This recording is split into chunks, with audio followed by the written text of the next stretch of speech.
Hello friends, आप सभी का मेरे YouTube channel the study studio में स्वागत है। तो आज हम लोग पढ़ने जा रहे हैं अपनी साइंस का लेसन 2 जिसका नाम है न्यूट्रिशन इन एनिमल्स। तो जैसा कि आप सभी जानते हैं कि पिछले वीडियो में मैंने आपको न्यूट्रिशन इन प्लांट्स पढ़ाया था। ओके, तो अगर आपने वाली वीडियो नहीं देखी तो उसका लिंक मैंने नीचे डिस्क्रिप्शन में दिया हुआ है। उन दोनों पार्ट्स को आप अच्छे से देखिएगा, समझिएगा और फिर आप लेसन 2 में आ जाएंगे। ओके, तो चलिए बिना किसी देर करे फर्स्ट लाइन को रीड करते हैं।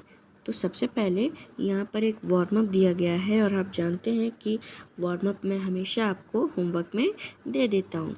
तो आपको ये क्या करना है, इसको होमवर्क में करना है और कमेंट में आपको बताना है इन सब के आंसर्स कि इसका क्या होगा और इसका क्या होगा, इसका क्या होगा और इसका क्या होगा। तो पहले आप इस क्वेश्चन को अच्छे से रीड करिएगा और फिर उसके बाद आंसर अपने कमेंट में करिएगा, कमेंट बॉक्स में कमेंट करिएगा। मैं ज़रूर उसके आपको आंसर आपको दूंगा। ओके फ्रेंड्स, तो चलिए रीड करते हैं। The basic activities which all living organism perform are life processes। यानी जो सारे लिविंग ऑर्गेनिज्म की एक बेसिक एक्टिविटी होती है वो क्या, लाइफ प्रोसेस करने के, अपने सारे काम करने के लाइफ के। Okay, to perform this life processes we require a continuous supply of energy. यानी ये सारी अपनी लाइफ के प्रोसेस करने के लिए हमें क्या चाहिए होती है, एनर्जी चाहिए होती है। This energy comes from food through nutrition. यानी ये एनर्जी हमें कहाँ से मिलती है, फूड से मिलती है। ओके, चलिए आगे पढ़ते हैं। The process of taking and utilising food for growth and maintenance is known as nutrition. यानी जब हम फूड को अच्छे से खाते हैं और जब वो हमारे अंदर जाके उसके सारे न्यूट्रिशन एब्जॉर्ब होते हैं तो उस प्रोसेस को हम क्या बोलते हैं, उस प्रोसेस को हम बोलते हैं nutrition. Okay, chapter 1 helped you learn how plants obtain nutrition. यानी चैप्टर 1 में हमने जाना कि प्लांट्स कैसे न्यूट्रिशन लेते हैं। Do you know how you obtain nutrition from food. यानी क्या आपको पता है कि आप कैसे प्लांट से न्यूट्रिशन लेते हैं। Okay, What happens to food inside your belly। यानी क्या होता है आपके फूड का जब आपका फूड आपके अंदर जाता है। Okay, in this chapter you will learn how animals including humans derive their nutrition from food। यानी इस चैप्टर में हम इसी क्वेश्चन का आंसर ढूंढेंगे। ओके, तो सबसे पहले यहाँ पर जो हेडिंग हमारी दी गई है वो है न्यूट्रिशन इन एनिमल्स। ओके, तो चलिए इस हेडिंग को अच्छे से पढ़ लेते हैं और इसे समझते हैं। Animals can not make their own food. यानी एनिमल्स जो होते हैं वो अपना खाना खुद नहीं बना सकते हैं। So they rely on other animals और plants to acquire their nutrition. यानी जब वो अपना खाना खुद नहीं बना सकते तो वो किसी दूसरे प्लांट के ऊपर या फिर किसी दूसरे एनिमल के ऊपर डिपेंड होते हैं अपने खाने के लिए। Okay okay friends, this mode of nutrition is heterotrophic. यानी ये मोड न्यूट्रिशन का क्या कहलाता है, heterotrophic. Okay, our body can not utilise food और ड्रिंक एज इट इज़। यानी हमारी बॉडी डायरेक्ट फूड को खा या किसी भी ड्रिंक को पी नहीं सकती है। Okay, the food materials are broken down into simple usable forms. यानी जैसे हम डायरेक्ट फूड को अंदर नहीं ले सकते तो हमारी बॉडी उसे क्या करती है, एक सिंपल सब्सटेंस में कन्वर्ट करती है। Okay, the food we eat undergoes a few important steps to turn into substance that the body can use। यानी जब हमारी बॉडी खुद खाना मतलब डायरेक्ट फूड नहीं खा सकती है तो हमारी बॉडी उसे छोटे छोटे पार्ट्स में डिवाइड कर देती है और सिंपल सब्सटेंसेस में। ओके, तो यहाँ पर कुछ स्टेप्स दिए गए हैं, उन्हें भी चलिए पढ़ते हैं। तो यहाँ पर एक हेडिंग दी गई है कई सारी, चलिए उसे पढ़ते हैं। सबसे पहला दिया गया है ingestion. Ingestion is the process of taking food into the body. यानी इंजेशन किस प्रोसेस को कहते हैं? जब हमारा फूड जो है वो हमारी बॉडी के अंदर जाता है। ओके। और दूसरा है डाइजेशन। अब ये डाइजेशन क्या होता है, चलिए पढ़ते हैं।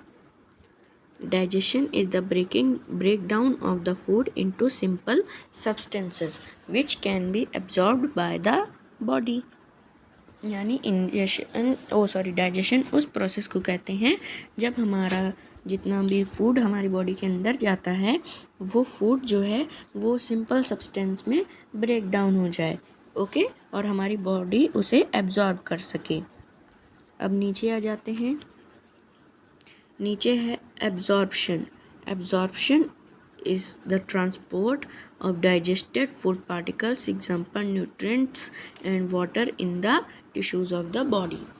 यानी जो एब्जॉर्प्शन होता है वो किस प्रोसेस को हम लोग कहते हैं? जब डाइजेस्ट हुआ फूड हमारे बॉडी के टिश्यूज़ में, जैसे कि वाटर हो गया, न्यूट्रिएंट्स हो गए, ये न्यूट्रिएंट्स और वाटर हो गया, ये सारी चीज़ें हमारी बॉडी के टिश्यूज़ में जाके एब्जॉर्ब हो जाए और उन्हें एनर्जी दे दें, रिपेयर कर दें। ओके। चलिए अब आगे पढ़ते हैं। Assimilation. Assimilation is the movement of the absorbed nutrients from the digestive system into different regions of the body for energy, growth and maintenance of health। यानी एसिमिलेशन उस प्रोसेस को हम लोग कहते हैं जब एब्जॉर्ब्ड हुए न्यूट्रिएंट्स हमारे डाइजेस्टिव सिस्टम से बाहर निकलकर हमारी बॉडी के अलग अलग रीजन्स में, अलग अलग पार्ट्स में जाते हैं। किस लिए? उन्हें एनर्जी देने के लिए, उनकी ग्रोथ को बढ़ाने के लिए और उनकी ग्रोथ को मेंटेन रखने के लिए और उनकी हेल्थ को मेंटेन रखने के लिए। ओके। अब चलिए नीचे आते हैं। Egestion. Egestion is the process by which any undigested waste food is assimilated from the body.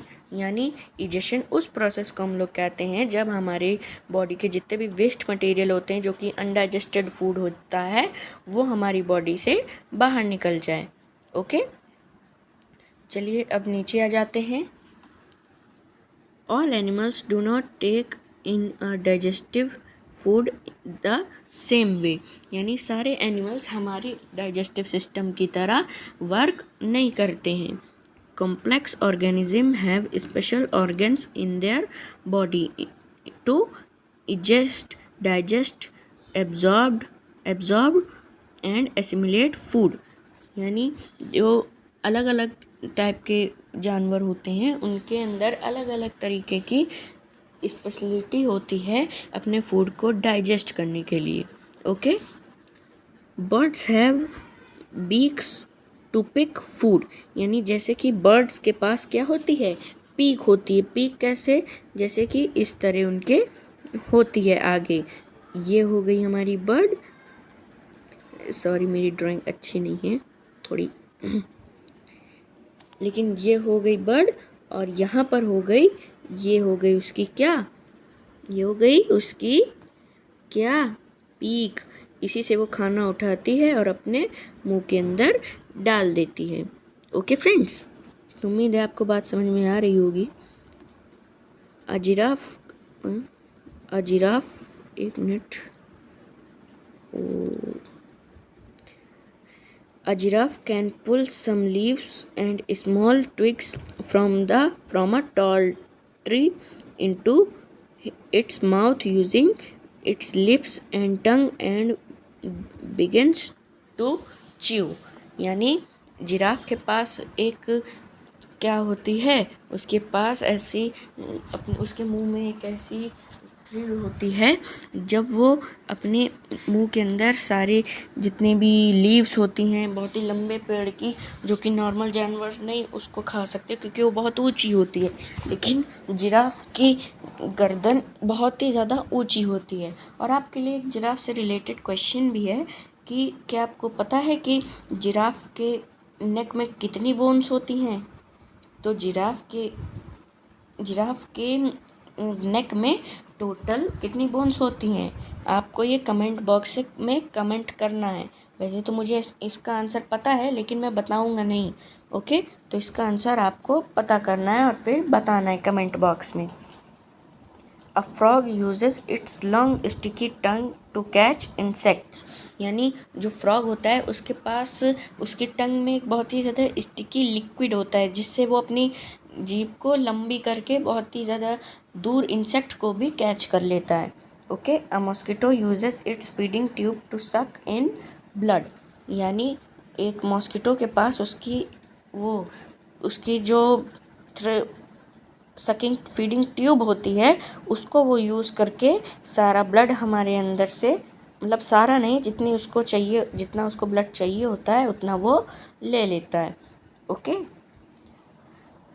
अब नीचे आ जाते हैं हाइड्रा में। Hydra hydra a small organism uses its tentacle to ingest food. यानी हाइड्रा के पास एक टेंटिकल नाम का एक चीज़ होती है उसके अंदर, जो कि फूड को इजेस्ट करती है। Paramecium is a tiny single celled fresh water organism which takes in food using cilia which is a hair like structure present on its body surface.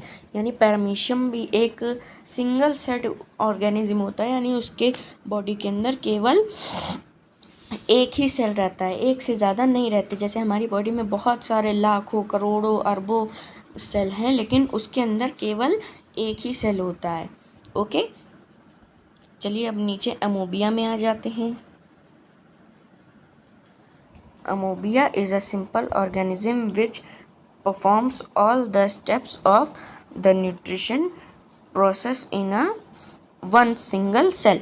यानी अमोबिया के पास भी केवल एक ही सिंगल सेल होता है और उसके पास एक से ज़्यादा सेल नहीं होती हैं। ओके, और वो अपने एक ही सेल की मदद से सारे न्यूट्रिशन एब्जॉर्ब करता है। अमोबिया हैज़ सेल मेम्ब्रेन। यानी अमोबिया के पास एक सेल मेम्ब्रेन होता है around and thick nucleus and may small bubble like vocals as in figure 2.1। तो पहले हम फिगर देख लेते हैं। हाँ, फिगर से मैं आपको इसको एक्सप्लेन कर सकता हूँ। तो फिगर ये कहता है आपका कि ये जो आप देख रहे हैं, ये हो गया आपका अमोबिया, अमीबा। इसको अमोबिया, ये इसका करेक्ट प्रोनाउंसिएशन नहीं है, इसको हमेशा अमीबा बोलते हैं, ओ साइलेंट रहता है, लेकिन कई लोग इसको अमोबिया बोलते हैं, तो वो गलत है। लेकिन इसका ओरिजिनल प्रोनाउंसिएशन क्या है? Amoeba, amoeba. ओके, तो जैसा कि आप यहाँ पर देख सकते हैं, ये हो गया आपका फूड पार्टिकल, और ये हो गई फूड वोकल।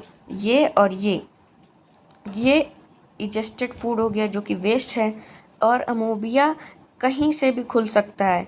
यानी अगर अमोबिया आपके मतलब यहाँ से फूड जा रहा है तो यहाँ से खुल जाएगा, यहाँ से जा रहा है तो यहाँ से जा रहा है, यहाँ से जा रहा है, कहीं से भी जा रहा है, वो तुरंत उसी जगह से खुल जाएगा और कहीं से भी बंद हो सकता है। जैसे कि आप इस फिगर में देख सकते हैं कि फूड तो जा यहाँ से रहा है, लेकिन निकल कहाँ से रहा है? यहाँ से निकल रहा है। ये यहाँ से भी निकल सकता था, यहाँ से भी निकल सकता था, यहाँ से भी, यहाँ से भी, यहाँ से भी, कहीं से भी ये निकल सकता था, लेकिन वो किसी भी जगह से खुल सकता है। तो कहने का मतलब यही है कि वो किसी भी जगह से क्या कर सकता है? खुल सकता है।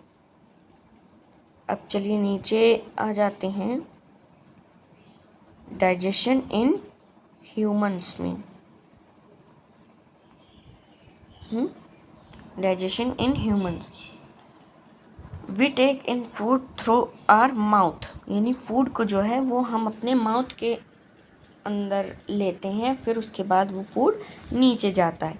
Okay, then our body follows several steps of digestion inside the alimentary track which is a long curling tube. यानी जो उस फूड को फॉलो करता है, वो फूड किससे अंदर जाता है? एक कूलिंग ट्यूब जिसका नाम है ऑसोफेगस। ओके, उसको हम लोग क्या बोलते हैं? ऑसोफेगस। देखिए, यहाँ से फूड आता है और यहाँ से जाते जाते जाते जाते वो धीरे धीरे कहाँ चला जाता है? स्टमक में पहुँच जाता है। और स्टमक में एक ऐसा जूस निकलता है जिससे वो सारा जो कि फूड होता है वो उस जूस का नाम क्या है? Hydrochloric acid. वो एक एसिड होता है जो कि फूड को डाइजेस्ट करने में बहुत ही ज़्यादा मदद करता है। वो तो हम अभी आगे पढ़ेंगे बाद में। ओके, तो हमने कूलिंग ट्यूब तक पढ़ लिया है। चलिए आगे पढ़ लेते हैं। ओके, तो चलिए आगे पढ़ते हैं। The parts of the alimentary canal are mouth, food pipe और oesophagus, stomach, small intestine and large intestine. यानी जो हमारी एलिमेंट्री कैनाल है उसके पार्ट्स कौन कौन हैं? रुकिए, मैं आपको डायग्राम से बताता हूँ। सबसे पहले तो हमारा ये माउथ हो गया, दूसरा हो गया ये हमारी ऑसोफेगस, तीसरा हो गया हमारा स्टमक, और चौथा ये ऑसोफेगस को हम लोग फूड पाइप, जो कि छोटे बच्चों को सिखाया जाता है, मतलब फूड पाइप, उसे हम लोग मतलब ज़्यादा साइंटिफिक लैंग्वेज में हम लोग उसे कहते हैं ऑसोफेगस। ओके, और फिर आ गया हमारा स्टोमच, फिर उसके बाद आ गया हमारा स्मॉल इंटेस्टाइन, ये आप देख सकते हैं स्मॉल इंटेस्टाइन, और ये हो गया हमारा क्या? Large intestine. तो ये कुछ पार्ट्स होते हैं हमारे किसके एलिमेंट्री कैनाल के। ओके, नीचे तो है नहीं, अब ऊपर ही पढ़ते हैं। हाँ, यहाँ पर The human digestive system consists of assorted glands, example gallbladder, liver, salivary canal, salivary glands, pancreas and the alimentary canal। यानी ह्यूमन डाइजेस्टिव सिस्टम के कितनी चीज़ों से बना होता है? पहला हो गया गाल ब्लैडर, दूसरा हो गया लीवर, तीसरा हो गया सलेवरी ग्लैंड, चौथा हो गया पैनक्रियाज, और लास्ट में आता है एलिमेंट्री कैनाल, जो कि अभी हमने पढ़ा। These glands secrete digestive juices which help in converting complex food into simple substance. Digestive juices are also produced by the inner walls of stomach and the small intestine। यानी इन सब से एक ऐसा डाइजेस्टिव जूस निकलता है जो कि हमारे बॉडी के जितने भी हम लोग फूड खाते हैं उन सबको सिंपल सब्सटेंस में कन्वर्ट कर देता है। ओके, तो सबसे पहले हमारा आ गया है यहाँ पर इंजेशन। ओके, वहाँ तो हमने केवल इसकी डेफिनेशन पढ़ी थी, लेकिन यहाँ पे हम उसे एकदम डिटेल से पढ़ने जा रहे हैं। ओके, और ये ज़्यादा लंबा चैप्टर नहीं है, बहुत ही छोटा चैप्टर है। चलिए पढ़ते हैं। Ingestion. The process of taking food through the mouth is called ingestion। यानी जब हम फूड को खाते हैं तो उस प्रोसेस को हम क्या बोलते हैं? Ingestion. Which you are food teeth breaking down into small pieces. यानी हम अपने टीथ से फूड को खाते हैं। Okay,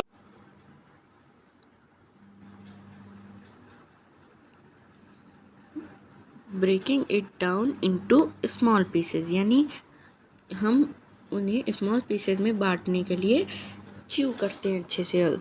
okay, we have different types of teeth to perform different action, tear, cut और टू ग्राइंड फूड। यानी हमारे पास डिफरेंट टाइप्स के टीथ होते हैं अलग अलग काम करने के लिए। ये देखिए डायग्राम से मैं इसको एक्सप्लेन करता हूँ। यहाँ पर ये जो आप ये दोनों टीथ देख रहे हैं, ये और ये दोनों आपके क्या कहलाते हैं? मोलर्स कहलाते हैं। क्या कहलाते हैं? मोलर्स कहलाते हैं। ओके, और ये जो आप देख रहे हैं ये भी आपके किस कैटेगरी में आते हैं? मोलर्स। और ये दोनों जो आप देख रहे हैं ये होते हैं प्रीमोलर्स। रुकिए, मैं आपको शुरू से बताता हूँ। ये 4 शुरू के दांत आपके होते हैं इंसीजर्स, और ये दोनों आपके दांत होते हैं कैनाइन्स। अभी इन सब के मैं आपको सारे फंक्शंस बताऊंगा कि कौन से टीथ आपके क्या करते हैं। ओके, ये हो गए आपके ये दोनों प्रीमोलर्स, इधर साइड के दोनों मिला के 4 हो गए। और ये आपके आखिरी में होते हैं, एकदम लास्ट में होते हैं, ये मोलर्स कहलाते हैं। इसके नीचे वाले प्रीमोलर्स, और इसके नीचे कैनाइन, उसके नीचे इंसीजर्स। ओके, तो चलिए पढ़ते हैं। The first teeth that the baby developed by the time they are 3 years old are known as milk teeth, primary teeth और baby teeth।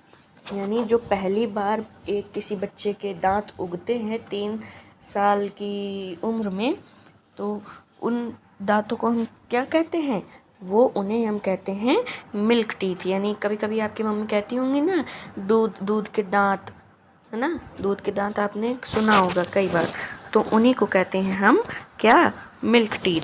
Okay friends, okay, तो आपने कई बार सुना भी होगा।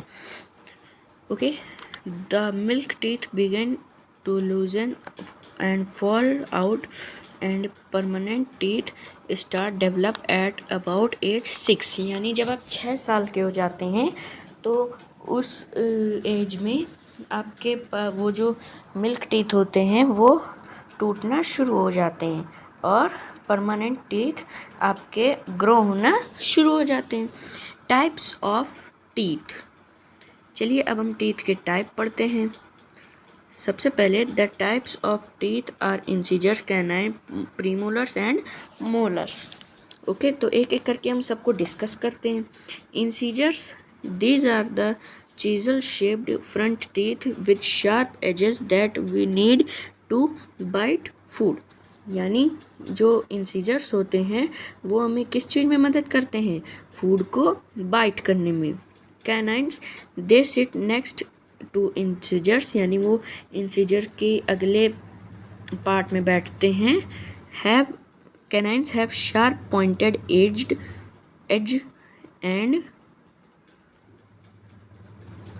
and used for piercing and tearing the pieces of food। यानी food को टीयर करने में, उसके छोटे छोटे पीसेस बनाने में कौन मदद करता है, कैनाइन्स। फिर उसके बाद premolars and molars. Premolars are broad, we use them for to crush and grind food. यानी जो प्रीमोलर्स होते हैं उन्हें हम किस चीज़ में यूज़ करते हैं, क्रश करने में फूड को और ग्राइंड करने में फूड को। Okay, molars are larger than premolars and help in grinding the food. यानी वो भी ग्राइंडिंग करने में ही मदद करते हैं। ओके, टंग ऑल्सो हेल्प अस इन ईटिंग फूड। यानी जो टंग होती है वो भी हमें फूड को खाने में हेल्प करती है। It help in pushing the food towards our teeth, mixing with saliva and enables us to swallow it. यानी टंग ही वो होती है जो हमारे फूड को मिक्स करती है, किसमें, सलाइवा में, और उसे अंदर यानी फूड पाइप की ओर या इसोफेगस की ओर पुश करती है। Okay, the tongue has small taste buds spread across its surface to help us sense sweet, salty, sour, bitter tests.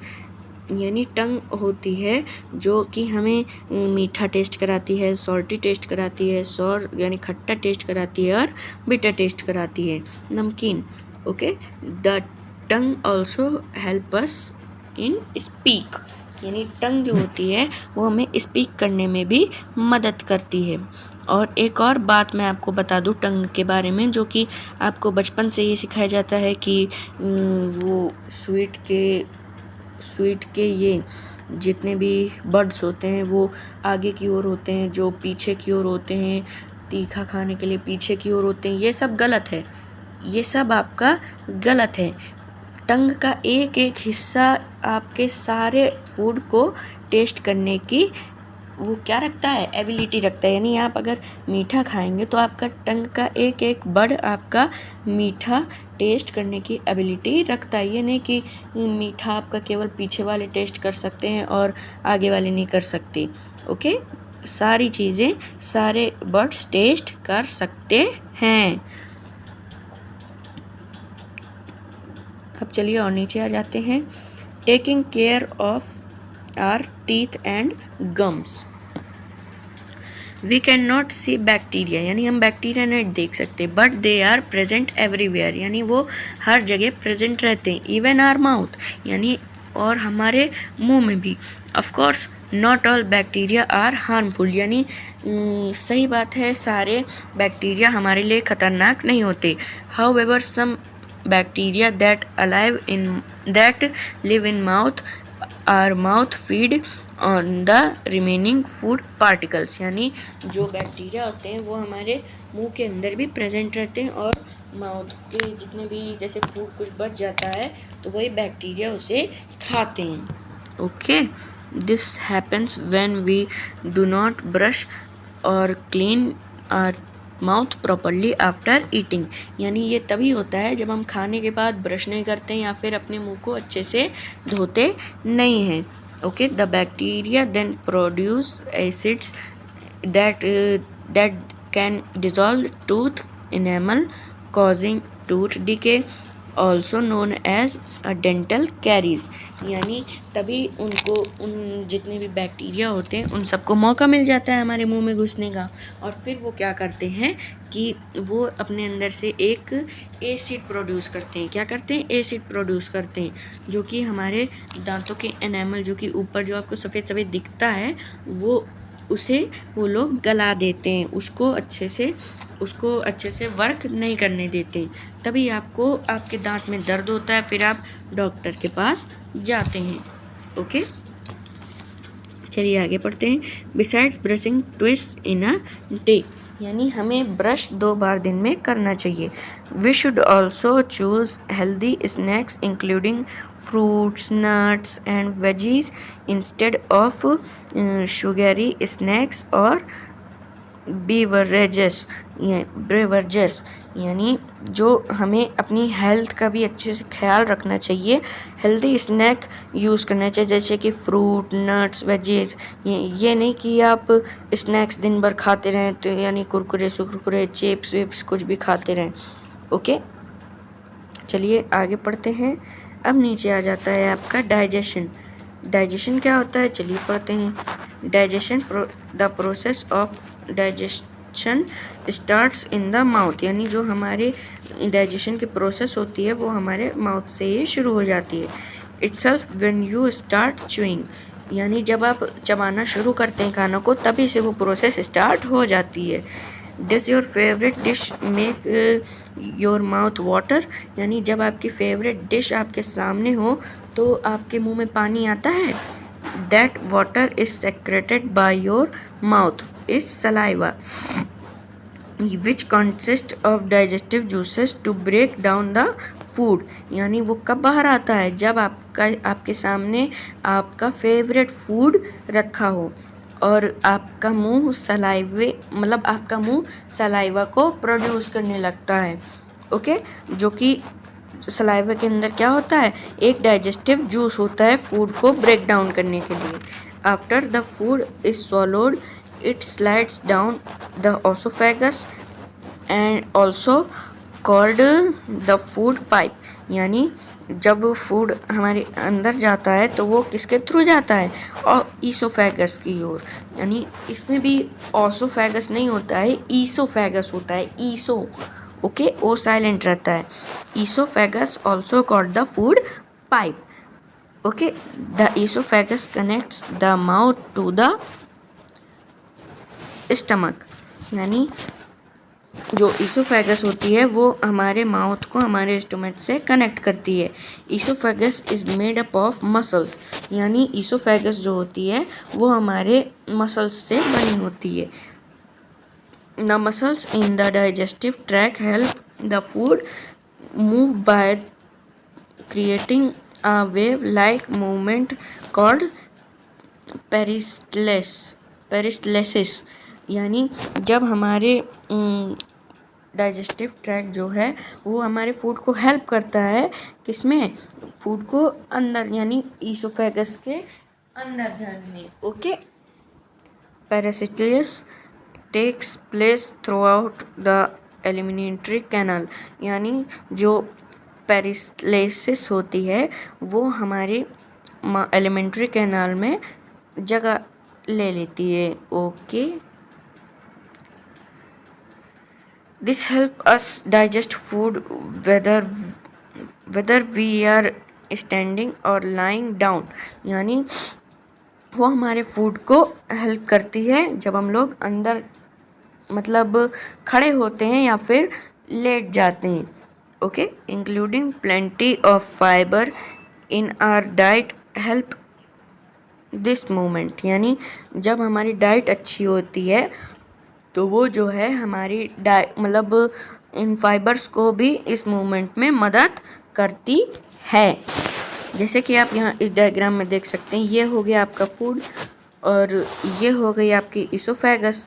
अब ये क्या करती है, ये फूड धीरे धीरे आ रहा है और धीरे धीरे यहाँ पर स्टमक में पहुँच जाता है। ओके, यहाँ पर। ओके, और इस स्टमक में एक ऐसी जगह होती है जहाँ पर हाइड्रोक्लोरिक एसिड निकलता है, वो अभी हम बाद में पढ़ेंगे। चलिए आगे पढ़ते हैं। The stomach is like J shaped sac made of muscles and has capacity to hold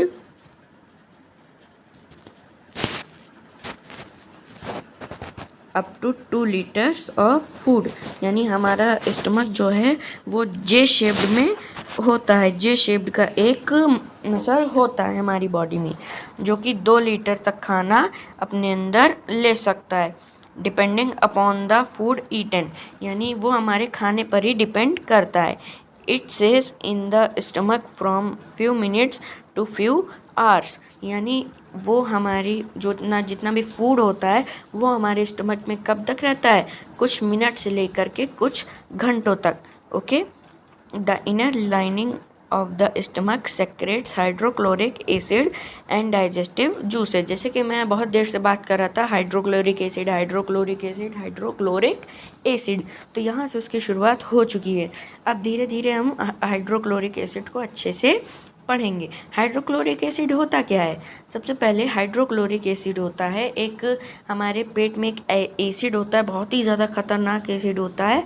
अगर वो आपके हाथ में, आपके खुली स्किन में गिर जाए तो वो आपके हाथ में छेद करके अंदर घुस जाएगा। वो इतना खतरनाक होता है कि वो आपके हाथ को पूरा जला के राख कर देगा। वो बहुत ख़तरनाक होता है। लेकिन अब आप सोच रहे होंगे कि जब हमारे वो पेट में रहता है तब वो क्यों नहीं करता, क्वेश्चन बिल्कुल सही है, बिल्कुल सही क्वेश्चन है आपके मन में उठ रहा है कि जब वो हमारे पेट में होता है तो वो हमारे पेट को जलाता क्यों नहीं है। क्योंकि हमारे पेट में जो है वो, जैसा कि मैंने अभी आपको यहाँ पर बताया कि अभी मैंने फूड, ये जो आपका स्टमक है इसको थोड़ा सा बताया था। तो आप यहाँ पर ये जो देख रहे हैं ये आपकी एक प्रोटेक्टेड स्किन होती है जो कि आपके हाइड्रोक्लोरिक एसिड को ये इस स्किन से लड़ने से बचाती है। क्या करती है? बचाती है। लेकिन अब आपके मन में एक और क्वेश्चन उठ रहा होगा कि जब हमें वॉमिटिंग होती है, हमें उल्टी आती है, तब वो हाइड्रोक्लोरिक एसिड भी हमारे मुंह से बाहर निकलता होगा, तब हमारा मुंह क्यों नहीं जलता? क्योंकि मुंह में तो ऐसी कोई लेयर मौजूद होती नहीं है, तब हमारा क्यों नहीं मुंह नहीं जलता? वो आपको इसलिए नहीं जलता कि जब भी आपको उल्टी आती होगी तब भी आपको बहुत देर पहले से आपको कुछ ऐसा फील होता होगा कि मेरे मुंह में कुछ पानी जैसा आ रहा है, आता जाता है, वो आता जाता है। नॉर्मल से जैसे आपका सलाइवा आपके मुंह में रहता है उससे कई गुना ज़्यादा तेज़ी से वो आपके मुंह में आता जाता है और आपके दांतों को वो कवर कर लेता है, अपने आपके पूरे मुंह को वो कवर कर लेता है। क्यों? क्योंकि हमारी बॉडी इतनी स्मार्ट है कि वो पहले से जान चुकी होती है कि हाँ मुझे वॉमिटिंग होने वाली है, और वो सारा जितना भी मतलब सलाइवा होता है उसकी स्पीड दुगनी कर देती है उसको प्रोड्यूस करने के लिए। किसको? सलाइवा को। और वो धीरे धीरे करके धीरे धीरे आपके पूरे मुंह में वो फैल जाता है। फैलने के बाद वो पूरे मुंह को कवर कर लेता है, और फिर जब आपको उल्टी होती है तब वो आपके पूरे मुंह को सेव कर लेता है और आप सही सलामत आपका मुंह रहता है। ओके, चलिए ये बताने के चक्कर में मैं भूल ही गया मैं कहाँ था। इट प्रोड्यूसेस में था ही थे हम शायद। It also produces muscles which protects the inner lining of stomach from the acid, preventing the stomach from itself digesting itself। यानी जैसा कि मैंने अभी आपको बताया था एक स्किन होती है तो उसका नाम क्या होता है? मिस्कर। सॉरी, मुझे इसे प्रोनाउंसिएशन इसका नहीं आता है, आप चाहे तो इसे गूगल से निकाल सकते हैं। ये इस वर्ड को हम लोग कहते हैं। यहाँ पर मैंने इसीलिए एक ट्रायंगल बना दिया है, रेक्टेंगल। ओके, आप चाहे तो इसे निकाल सकते हैं गूगल से। ओके, चलिए आगे पढ़ते हैं। The secreted hydrochloric acid kills some harmful bacteria that might enter along with the food। यानी जो हाइड्रोक्लोरिक एसिड होता है वो क्यों निकलता है? वो इसलिए निकलता है क्योंकि वो हमारी बॉडी के जितने भी जो हमारी बॉडी के अंदर बैक्टीरिया चले जाते हैं खाने के थ्रू, उनको वो मारने लगता है। इसीलिए आपकी मम्मी कहती होंगी कि खाने के बाद पानी नहीं पीना चाहिए, क्योंकि हाइड्रोक्लोरिक एसिड तो उतना ही निकलेगा जितना हम लोग खाना खाएंगे। लेकिन जब आप खाना खाने के बाद पानी पी लेंगे, खूब सारा पानी पी लेंगे, तो आपके मुंह में क्या होगा, आपके पेट में क्या होगा? वो हाइड्रोक्लोरिक एसिड पानी से मिक्स हो जाएगा। जब वो पानी से मिक्स हो जाएगा तो उसकी एबिलिटी कम हो जाएगी, और वो एक्स्ट्रा हाइड्रोक्लोरिक एसिड तो पेट निकालेगा नहीं। ओके, आपका स्टमक। तो क्या होगा कि आपका जो फूड रहेगा उसके अंदर से जो छोटे छोटे बैक्टीरिया होते हैं हार्मफुल, वो रह जाते हैं, और फिर उनको कौन मारना पड़ता है? उसको मारना पड़ता है। किसको? स्मॉल इंटेस्टाइन को। ओके, चलिए आगे पढ़ते हैं। The digestive juices in the stomach help break down protein into simple usable form. यानी जो डाइजेस्टिव जूसेस होते हैं वो हमारी बॉडी के जितने भी फूड पार्टिकल्स होते हैं वो उन सब को क्या करता है? स्मॉल और क्या बोलते हैं, सिंपल सब्सटेंस में कन्वर्ट कर देता है, यूजेबल सब्सटेंस में।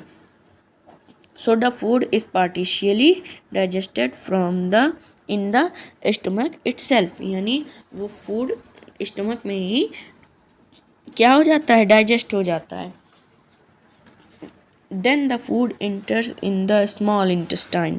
यानी उसके बाद, उस प्रोसेस के बाद जब फूड हमारे स्टमक में डाइजेस्ट हो जाता है, उसके बाद फूड कहाँ आता है? स्मॉल इंटेस्टाइन में।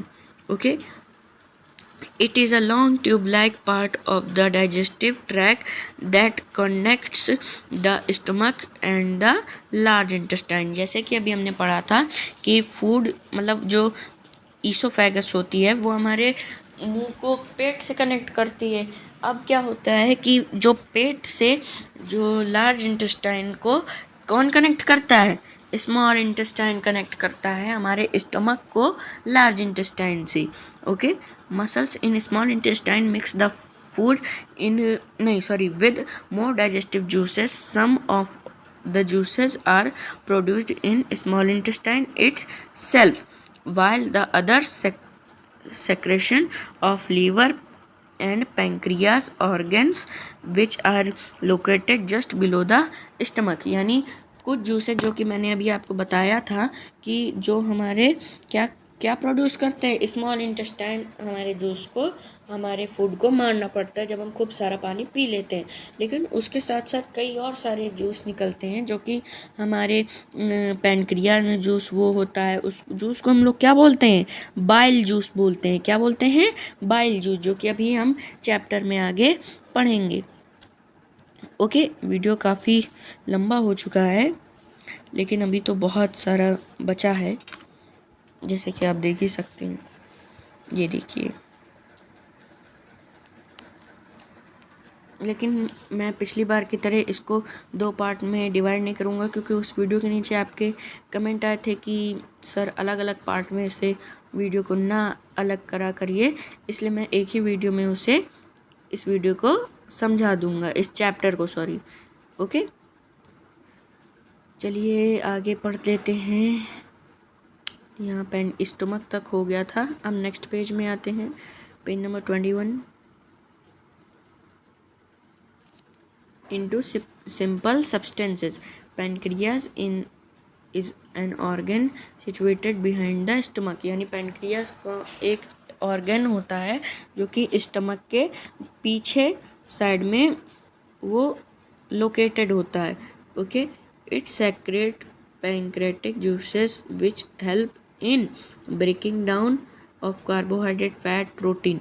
यानी जो कि फैट को, कार्बोहाइड्रेट को और प्रोटीन को ब्रेक डाउन होने में क्या करता है, अच्छे से हेल्प करता है। This is how digestion takes place in the mouth, stomach and the small intestine. Okay, तो इसी तरह से कुछ होता है हमारे पेट के अंदर डाइजेशन। अब यहाँ पर एक छोटी सी एक्टिविटी दी गई है, आप इसे पढ़ लीजिएगा, चाहे तो आप इसका स्क्रीनशॉट भी कर सकते हैं। ओके, आई होप आपने कर लिया होगा। चलिए एक और बार कर लीजिए। उसके बाद हम आते हैं नीचे, बगल में एब्जॉर्प्शन। अब एब्जॉर्प्शन क्या है, चलिए इसे भी जल्दी से पढ़ लेते हैं। Absorption, most of the absorption are of nutrients take place in the small intestine. यानी ज़्यादातर जो एब्जॉर्प्शन होता है वो हमारे स्मॉल इंटेस्टाइन में ही हो जाता है। Small intestine consist of 3 parts, duodenum, jejunum ileum. Okay, ये 3 पार्ट होते हैं किसके स्मॉल इंटेस्टाइन के। There are small finger like structure known as villi, singular villis on the lining of the small intestine. Each villi has network of tiny blood vessels which help to transport nutrients, food into the blood stream। यानी जो Willie होती है वो हमारे small intestine के अंदर एक छोटी छोटी पार्टिकल्स होते हैं जो कि किस में मदद करते हैं, हमारे जितने भी न्यूट्रिएंट होते हैं उनको ब्लड वेसल्स में और ब्लड स्ट्रीम में, या फिर ब्लड वेसल दोनों एक ही हैं, उनको उनके अंदर सारे न्यूट्रिएंट्स पहुंचाने में क्या करते हैं, हेल्प करते हैं। विली का डायग्राम अभी आपको यहाँ पर ऊपर दिखा था, ये है विली। ये यहाँ पर आप देख सकते हैं कि ये जो छोटे छोटे ये क्या हैं, ये ब्लड वेसल्स हैं जो कि आपके सारे जितना भी यहाँ पर खाना आया इन्होंने एब्जॉर्ब किया। अब ये क्या करते हैं, इनके अंदर सब जाता है, और इनके अंदर जब सब जाता है तो ब्लड स्ट्रीम में ये धीरे धीरे करके पूरी बॉडी में इसे फैला देते हैं। ओके, पूरे अच्छे से फैला देते हैं। अब नीचे आते हैं एसिमिलेशन। एसिमिलेशन क्या है, चलिए पढ़ते हैं। The absorbed simple substances are carried through the blood stream to different regions of the body where they are converted into complex substances that our body needs। Example protein.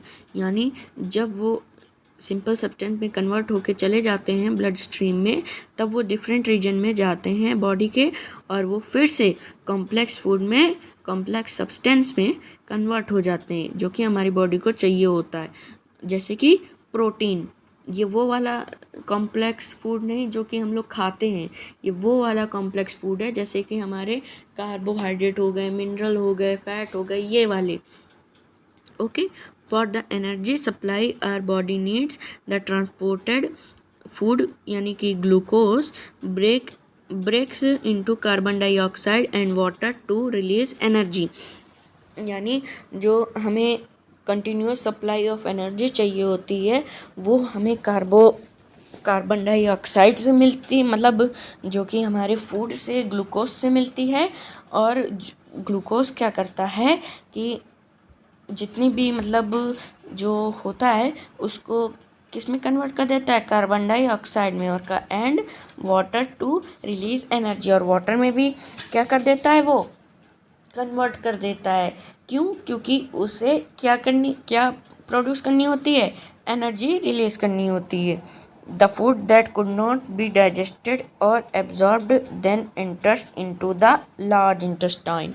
यानी जब सारे food के nutrients सारे digest हो जाते हैं, सारे सब कुछ एब्जॉर्ब हो जाता है, तब वो क्या करता है, तब स्मॉल इंटेस्टाइन लार्ज इंटेस्टाइन में सारे फूड को क्या कर देता है, भेज देता है, ट्रांसपोर्ट कर देता है। The large intestine absorbs some of salts and water from undigested food. यानी जो लार्ज इंटेस्टाइन होता है वो क्या करता है, वो सारे पानी को और सॉल्ट को वो अपने अंदर सोख लेता है, एब्जॉर्ब कर लेता है। अब और नीचे आते हैं जो कि है इजेशन। इजेशन क्या है, चलिए पढ़ते हैं। This is the final stage where the remaining undigested food pass out of the anus as faces at the end of the alimentary canal। यानी यही फाइनल स्टेज होता है, अनडाइजेस्टेड फूड जितना भी होता है हमारा वो एनस के थ्रू बाहर निकल जाए। ओके, अब आते हैं डायरिया में। ओके, अब हम आते हैं डायरिया। ये क्या होता है, ये एक बीमारी होती है जो कि कभी ना कभी मतलब जिसका पेट खराब होता है उसको ज़रूर होती है। Okay, have you ever suffered from tummy problems, यानी कभी आपने पेट की दिक्कतों से सफ़र किया है। For example, have you experienced the need to pass out watery and loose stool. This condition is called diarrhoea. यानी ये कंडीशन क्या कहलाती है, डायरिया कहलाती है। Diarrhoea is one of the most common illness in any population. नहीं, हाँ, in any population diarrhea can be caused by a virus or bacteria and fatal if left without, चलिए आगे पढ़ते हैं, left without treatment for days because it makes our body lose large amount of water and salt. Even before visiting a doctor, the patient must drink the adequate amount of clean boiled and cooled water with a pinch of salt and sugar। यानी कभी भी अगर आपको पेट की दिक्कत होती है तो आपको डॉक्टर के पास जाने से पहले आपको क्या करना होता है, पानी को गर्म करिए अच्छे से, फिर उसको ठंडा करके उसके अंदर एक चुटकी नमक और एक चुटकी चीनी डाल के उसको पीजिए। उससे आपको बहुत ही आराम मिलता है। अगर उससे भी आपको आराम ना मिले तब आप डॉक्टर के पास जाइए। Okay, this help in the restoring of amount of water and salt lost during the illness. यानी ये आपके वाटर को और आपकी सॉल्ट को जितना भी आपकी बॉडी में होता है उसको रिकवर करने में बहुत ही ज़्यादा हेल्प करता है। It is called oral rehydration solution, ORS। यानी ये आपका क्या कहलाता है, ओरल रिहाइड्रेशन सॉल्यूशन, यानी ORS solution. Pre prepared packets of ORS available in many groceries and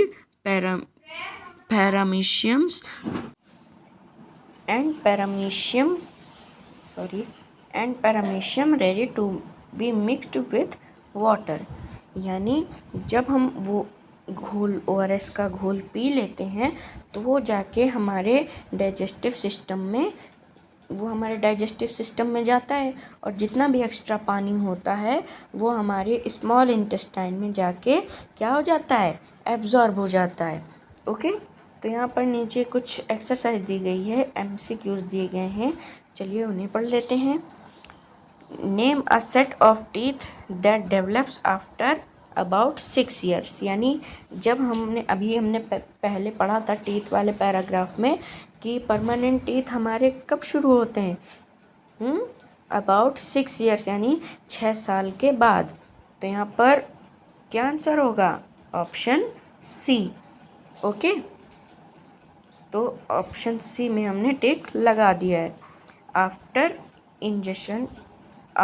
ingestion the food passes through a hollow muscular tube. This structure is called, यानी जो हमारे फूड को हम लोग जब च्यू कर लेते हैं तो उसके बाद जब हम लोग स्वॉलो यानी निगलते हैं फूड को, तो वो कहाँ जाता है, किसके थ्रू जाता है? एलिमेंट्री कैनाल में जाता है। ओके, एलिमेंट्री कैनाल में। इसका आंसर होगा D. Food in mouth is grinded into small pieces by, हमारे माउथ में ऐसी क्या चीज़ होती है जो फूड को एकदम ग्राइंड कर देती है, च्यू करती है? वो होते हैं टीथ। इसका आंसर क्या होगा? ऑप्शन नंबर ए, यानी कि टीथ। चलिए, और यहाँ पर भी एक दिए गए हैं, 2 बचे हैं, उन्हें भी जल्दी से पढ़ लेते हैं। Name the big sac like structure that receives food from the food pipe. जो फूड पाइप को, अरे मतलब माउथ से फूड पाइप किसको कनेक्ट करता है? किसको? स्टमक को कनेक्ट करता है ना, तो स्टमक में टिक लगा दीजिए। और bile juice is stored in, bile juice जो कि हमने पढ़ा था वो कहाँ स्टोर होता है? गाल ब्लैडर में। ओके, उसे वो गाल ब्लैडर में स्टोर होता है। अब नीचे आ जाते हैं, digestion in grass eating animals. ये हमारी लास्ट हेडिंग है, इसके बाद चैप्टर फिनिश हो जाएगा। Okay, digestion in grass eating animals. Ruminants are grass eating hooved animals like goats, cow, buffalo, sheep etcetera. यानी रूमिनेंट्स क्या होते हैं? ग्रास ईटिंग एनिमल्स, जैसे कि गोट हो गई, काऊ हो गई, बफेलो हो गई, शीप हो गई और बाकी सारे जानवर। Okay, the food that is swallowed by these animals goes into the first chamber of their stomach known as rumen। यानी जब वो खाना खाते हैं ग्रास ईटिंग एनिमल, जिनके भी मैंने नाम बताया, उन सब का जितने भी, जब भी वो लोग खाते हैं तो वो उनके फर्स्ट चैम्बर यानी फूड के, उनके स्टमक के फर्स्ट चैम्बर में वो जाता है। ओके, जो कि क्या कहलाता है? रूमेन कहलाता है, rumen. Here the food gets partially digested, यानी यहाँ पर फूड पार्टिशियली डाइजेस्ट होता है, विच इज कॉल्ड कड, जो कि कड कहलाता है। Then it goes back to the mouth for chewing, यानी उसके बाद वो फिर से माउथ में वापस जाता है, क्या करने के लिए? अच्छे से ग्राइंड यानी च्यूइंग करने के लिए। दिस प्रोसेस ऑफ कड च्यूइंग इज कॉल्ड रूमिनेशन, यानी ये प्रोसेस कड च्यूइंग की क्या कहलाती है? रूमिनेशन कहलाती है। And this animals are called ruminants, यानी ये एनिमल्स क्या कहलाते हैं? रूमिनेंट्स कहलाते हैं। After through chewing food is swallowed for the second time, gets further digested in the remaining chambers, from where it is finally sent to the small intestine for the absorption of nutrients।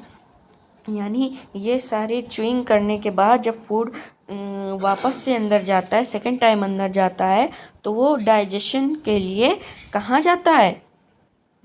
बाकी के चैम्बरों में। अब आप सोचेंगे कि गाय के मतलब ये सारे एनिमल्स के कितने चैम्बर होते हैं, तो वो मैं आपको बता दूं कि इन सारे एनिमल्स के टोटल कितने चैम्बर्स होते हैं? 4 चैम्बर्स होते हैं, 4। ओके, और फिर उन सब को मतलब वो वहाँ से भी सारी प्रोसेस होने के बाद फूड जो होता है उनका, वो कहाँ चला जाता है? स्मॉल इंटेस्टाइन में। ओके, कहाँ चला जाता है? स्मॉल इंटेस्टाइन में। ओके, चलिए अब नीचे आ जाते हैं। हाँ, यहाँ पर ये फिगर दिया गया है, आप चाहें तो इसे अच्छे से देख सकते हैं। वैसे इसमें बस उसके पार्ट्स दिए गए हैं, बाकी तो इसमें कुछ बताया नहीं गया है। इसे हम लोग नीचे पढ़ते हैं। ओके, 1 घंटे का वीडियो हो चुका है, कोई बात नहीं। The grass is rich in cellulose, a type of carbohydrate. यानी सेलुलोज क्या होता है? एक कार्बोहाइड्रेट का टाइप होता है, और ग्रास जो है वो सेलुलोज में यानी एक टाइप ऑफ कार्बोहाइड्रेट में रिच होती है। Okay, although many animals including humans can not digest cellulose. यानी कई सारे एनिमल्स इंक्लूडिंग ह्यूमंस, यानी हम ह्यूमंस भी घास को डाइजेस्ट नहीं कर सकते। Ruminants like cow, sheep and deer are able to digest it. यानी जो रूमिनेंट एनिमल होते हैं, जैसे कि शीप हो गई, काउ हो गई, डियर हो गई, ये सब क्या कर लेते हैं? ये सब एबल होते हैं इस ग्रास को डाइजेस्ट करने में। Okay, the bacteria present in their rumen help digest the cellulose. यानी जो बैक्टीरिया तो हम सभी के अंदर होते हैं, लेकिन जो उनके अंदर फर्स्ट चैम्बर में जो कि रूमेन कहलाता है, उस चैम्बर में जो बैक्टीरिया प्रेजेंट होते हैं वो मदद करते हैं सेलुलोज को डाइजेस्ट करने में। Okay, the digestive tract of rabbit the digestive tract of rabbit is much similar of that of a horse. यानी रैबिट का जो डाइजेस्टिव सिस्टम है, डाइजेस्टिव ट्रैक है, वो जो है वो हॉर्स के डाइजेस्टिव ट्रैक से भी ज़्यादा मिलता जुलता है। Both have an organ called caecum that works much. यानी दोनों के पास एक ऐसा ऑर्गन होता है जो कि सीकम कहलाता है, जो works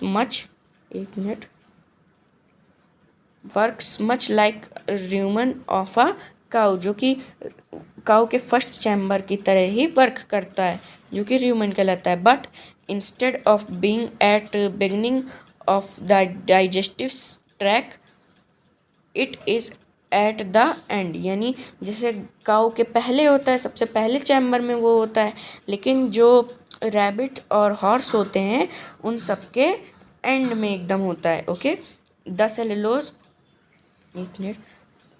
cellulose of the food is digested here with the help of certain bacteria that humans do not have. यानी जो गाय के फर्स्ट चैम्बर के अंदर बैक्टीरिया होते हैं वो ह्यूमंस के अंदर नहीं होते, इसीलिए वो सेलुलोज को डाइजेस्ट नहीं कर सकते। Okay, ruminants like cow have caecum too. यानी काउ के पास भी सीकम होता है, जैसे कि हॉर्स और रैबिट के पास होता है, but it has little function in their body. यानी उनके पास लेकिन बहुत कम फंक्शन होते हैं, किसके? सीकम की। ओके, तो यहीं से हमारा चैप्टर हो जाता है फिनिश। और यहाँ पर आप जानते हैं मैं आखिरी में की टर्म्स ज़रूर दिखा देता हूँ, तो यहाँ पर भी मैं आपको आखिरी के की टर्म्स दिखा देता हूँ। ये आपके लिए बहुत ही ज़्यादा इम्पॉर्टेंट है, तो आप चाहें तो इसका स्क्रीनशॉट कर सकते हैं। ओके, तो आज के लिए बस इतना ही। मिलता हूँ मैं अपनी नेक्स्ट वीडियो में, तब तक के लिए बाय, थैंक यू।